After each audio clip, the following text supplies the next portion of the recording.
Hi, I'm Michael, and this is California. And we are back mid-month with our second round of 24 states and dates for May's SNAP and Food Stamp Max benefits. This comes at a time when the economy is opening back up, and some states are already starting to end some of those pandemic provisions that came out of last year. This week specifically, 3 states, and probably more to come, have set an end date to when they will stop participating in extra unemployment benefits that are not federally scheduled to end until September under the American Rescue Plan. These mostly Republican states have decided to end UI benefits early with the hopes to try to force people back to work sooner. This leads to the possibility that once these unemployment benefits stop, and if state governors start removing the state of emergency declarations, it could also mean that some of the increased food stamps, SNAP, and P-EBT benefits helping people to make ends meet could end early as well, as governors try to put further pressure on communities to get back to work, even maybe before it's safe. So today we are doing our mid-month states and dates food stamp and SNAP max benefits, as well as talking about governors trying to end the increased SNAP benefits early as the country opens back up again. Now, this is your daily dose. And before we get to it, if you like this information, if you find it interesting, if you find it helpful, please don't forget to like and subscribe. That way you can get updates when our newest and most informative videos become available. Alright, so now, before we get to the list for the mid-month states and dates, I just want to give you all the usual pretext. First, these are the mid-month states who have released their May SNAP Max benefits. There will be more states who announce their food stamp distribution dates towards the end of the month as well. So, if you don't see your state here or the video we made earlier for May SNAP Max benefits, then they may be coming out later this month. Also, for the list that we put up initially, if you have a hard time finding your state because the list flashed too fast to read, you can just pause the video when that list comes up and it'll give you some more time to see what states we are going to cover in this video. Finally, keep in mind that some states are paying a month behind. So that means for May benefits, they're going to pay them out in June. But for April benefits, they pay them out in May. So there shouldn't be any missed months. Okay, so here goes the list in alphabetical order. First up is Arizona, and they will pay out SNAP Max benefits on the regular issuance schedule, with the exception for cases that had the last names that begin with letters A through F. These cases, SNAP Max benefits will be issued from May 1st through the 4th. There are 432,210 households who will be helped in Arizona. For the state of Arkansas, they will pay out their SNAP Max benefits for 3 days on May 15th, May 20th, and the 25th. They estimate they will send these benefits out to 114,098 households statewide. In the state of Colorado, they will send out their SNAP Max benefits on May 9th through the 19th, and this will be for 262,000 families across the state. In the state of Connecticut, they will start sending out SNAP Max benefits on May 13th, and then on all subsequent Fridays until all Max benefits are sent out. They are expecting to send these out to 222,000 households who will receive these benefits.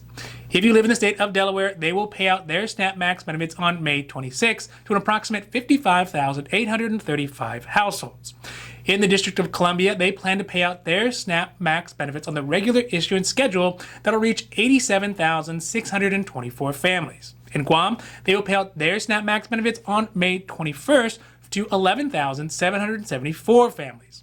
If you live in the state of Illinois, they will start sending out their SNAP Max benefits starting on the 22nd and run through the 30th. These benefits are expected to reach 1,012,907 families within the state. For the state of Iowa, they will issue SNAP Max benefits on the normal monthly schedule the 1st through the 10th and upon approval for any new cases. In Iowa, there will be 142,869 families who receive this extra help. If you live in the state of Massachusetts, they plan to send out SNAP Max benefits on June 2nd to 555,772 families. In the state of Michigan, they will issue SNAP Max benefits starting May 15th through the 25th. These benefits are anticipated to help 462,858 households. In Montana, they will send out SNAP Max benefits May 4th through the 8th for ongoing households, and upon approval for new enrollments, in Montana, they anticipate 47,500 households who will receive these benefits. For the state of New Hampshire, they will do their SNAP Max benefits on May 6th and May 25th for 33,362 state households. If you live in the state of New Mexico, they will send out their SNAP Max benefits through the entirety of the month of May. This will be for 265,094 households.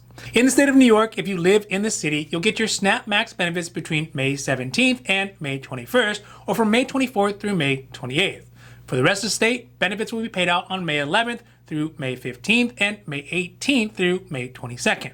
This will reach an approximate 1,572,000 households.